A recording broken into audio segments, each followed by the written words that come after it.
Hoje a gente consegue ter essa oportunidade nas duas pontas, né? Então, quando a gente olha para o mercado de ações, né, o mercado de renda variável, a gente está num dos menores níveis de preço de todos os tempos, Aqui né? no Brasil. Aqui no Brasil. Perfeito. Aqui no Brasil, principalmente quando a gente olha em relação ao resultado das empresas, aos lucros, né? Que aí você consegue ter um balizamento. Pô, eu estou pagando isso, mas eu estou pagando isso para ter quanto de retorno, né? Então a gente está nos maiores níveis. A gente vê paralelo disso Menores níveis. um dos menores níveis, né? A gente está no mesmo nível, níveis similares que a gente estava em 4 períodos que a gente teve desde o início do Plano Real que a gente estava falando, né? Em 2002, 2003, em 2008, 2009, e em 2015, 2016. Né? O que a gente aconteceu nesses momentos, né? A gente teve primeiro pré-eleição do Lula, né? Pela primeira vez ali em 2002. Em 2008, 2009 a gente teve a crise financeira global, né? Que foi a pior crise até então dos últimos 100 anos. E em 2015, 2016 a gente teve a recessão econômica aqui no Brasil, que foi a pior recessão econômica, né? Que a gente teve. Junto a isso, a gente tinha um ciclo de commodities ali muito em baixa, no nível mais baixo do, do ciclo de commodities, que é um fator muito determinante para o crescimento, né, para o desempenho, para o resultado da economia do Brasil. Então, a gente acabava sofrendo duplamente, tanto pela dificuldade interna, né, da ingerência política que a gente teve ali no período da primeira década passada, quanto por fatores externos. Então a gente tem esse nível de preços no menor nível, um dos menores níveis, né? E quando a gente olha o que aconteceu nesses momentos, né, a gente vê paralelos muito parecidos com o que a gente tem hoje, né? A gente tinha problemas no cenário externo, preocupações com relação do lado interno, né? Um pessimismo muito grande, todo mundo achando que não tem saída, que dessa vez as coisas vão acabar, não vai ter como ir para frente. Então, isso gera uma oportunidade de multiplicação de capital que poucas vezes acontece, né, em uma geração dentro da bolsa, né, dentro do mercado de capitais. Perfeito. Ou E do, seja, para aquelas pessoas onde o planejamento determinou que elas têm uma parte do patrimônio que pode ser disponibilizado para investimentos de mais longo prazo, as ações, então, como você está falando, se apresentam com uma ótima oportunidade, especificamente neste momento. Exatamente, como poucas vezes aconteceram nos últimos 25 anos. Show de bola. Muito bom. E do ponto de vista de renda fixa, Isso que eu ia te perguntar. Então, né? coloco 100% em bolsa? Não. Não, Tem não. também oportunidade em outro lugar. Esse mix do que a gente deve fazer, né? 30% em bolsa, 70, 50, 10, 5, né? Depende do seu plano, né? Depende do seu projeto, né? Aham. Dos seus propósitos, do seu horizonte. Perfeito. Mas a gente também consegue ter um nível que também poucas vezes acontece, que é exatamente o que deprime, né? O que faz, o que abre a oportunidade do outro lado, que é na renda variável, na bolsa, que é o nível de prêmio de risco de juros da renda fixa. Perfeito. Né? É claro que quando você realmente tem fundamentação, você tem fundamento, você tem justificativa para ter um prêmio de risco tão grande, é claro que esse almoço grátis não é tão grátis, né? Se a gente estiver, por exemplo, falando de uma Argentina. Né? Lá a gente encontra oportunidade igual, mas lá realmente tem um motivo nesse nível. Né?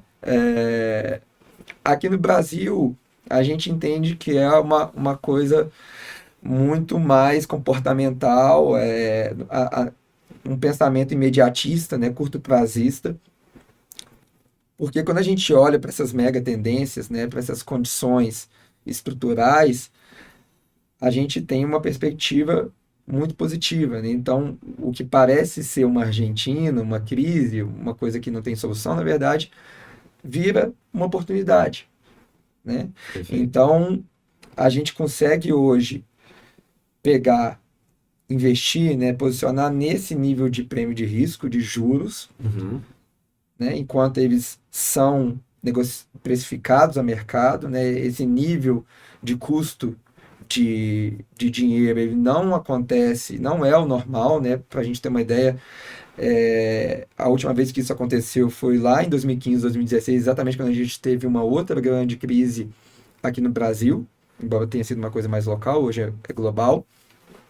E a gente passou 4, 5 anos, né, até a gente ter uma crise de novo.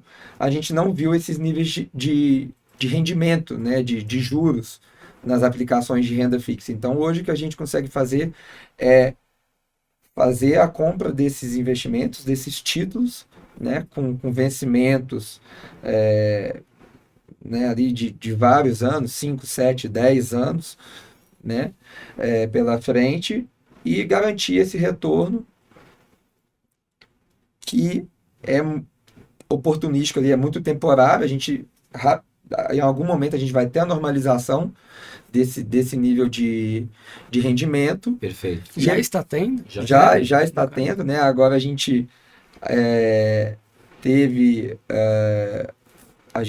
um distúrbio, uma oscilação por causa de uma piora ali na percepção do mercado externo, mas a gente consegue garantir isso, e quando a gente tiver essa normalização, né, esses investimentos que a gente pega com rendimentos bem altos, eles não vão estar mais disponíveis no mercado. Quando a gente Verdade. voltar para o normal, né, para a média Perfeito. histórica, né? E aí, quando você tem uma coisa que rende mais do que todo mundo consegue ter, né, essa coisa vale mais, né? Perfeito. Então, Perfeito. você consegue ter uma valorização muito expressiva nesses títulos de renda fixa, né? Nos dois cenários possíveis, vira um ganha-ganha, né? Se você manter até o vencimento, né, desses investimentos, você ganha aquela taxa super gorda que você contratou ali no momento da compra. E se você vende antes, como você tem uma coisa que rende 2x no momento que no mercado só rende X, você acaba tendo uma valorização por disponibilizar esse investimento seu, né? Então, você consegue ter um rendimento muito forte aqui sem ter esse nível de oscilação alto, né? De uma forma defensiva. Claro que você precisa ter uma diligência de análise de crédito, né? De análise de risco de renda fixa, de risco de dívida, que não é trivial de se ter, né? Não é só olhar ali, porque não oscila, né? O risco de crédito, você não consegue, diferente do resultado das empresas ali, de lucro, simplesmente lucro, receita, ou de variação da ação, que você consegue sentir os investidores estressando, né? A renda fixa, ela não oscila, né? O crédito, ou você vale 100, você está ali no 100, ou vai a zero, né? Ele tem uma quebra no Sim. meio do caminho. Então, é um risco que, para quem não tem uma análise mais profissional ali, ele acaba ficando invisível. Ou seja, né, o que você está falando é que não adianta só o investidor observar essa oportunidade de renda fixa, ver que as taxas estão altas, que ele consegue contratar taxas adequadas para o projeto de vida dele durante um prazo longo e simplesmente estar tranquilo. Não, é importante fazer uma diligência enorme, porque o risco de crédito, né, e transformando para o português claro, é o seguinte: o risco de ter a perda permanente de capital, porque Isso. renda fixa é você emprestar o dinheiro para alguém e receber uma promessa que essa pessoa vai te pagar com acrescido de um determinado juros combinado no ato da contratação, de quando você faz esse investimento. Ou seja, o risco de você perder esse dinheiro tem que ser muito bem avaliado. E, via de regra, os investidores não fazem isso. Eles abrem lá a plataforma que eles atuam, das corretoras, eles perguntam para o gerente, ou tem assessoria de um assessor que sabe que o cliente quer ter uma rentabilidade alta e, por isso, tende a entregar o que há de mais rentável para o cliente, sem olhar o risco, né? Tem uma frase do maior investidor do mundo, que é o Warren Buffett, que ele fala: você só sabe quem está nadando pelado quando a maré baixa. Então, enquanto você está recebendo aquela taxa alta, tá tudo bem. Tudo certo. Quando a maré baixa e há alguma quebra seja no sistema, seja em uma empresa específica, você venha a perder todo esse dinheiro. Então, a oportunidade, ela só é oportunidade se você conseguir rentabilizar e permanecer vivo com esse investimento ao longo do tempo. Então, faz necessário uma ótima análise, uma ótima diligência para a escolha da renda fixa correta, da renda variável correta, e não qualquer coisa.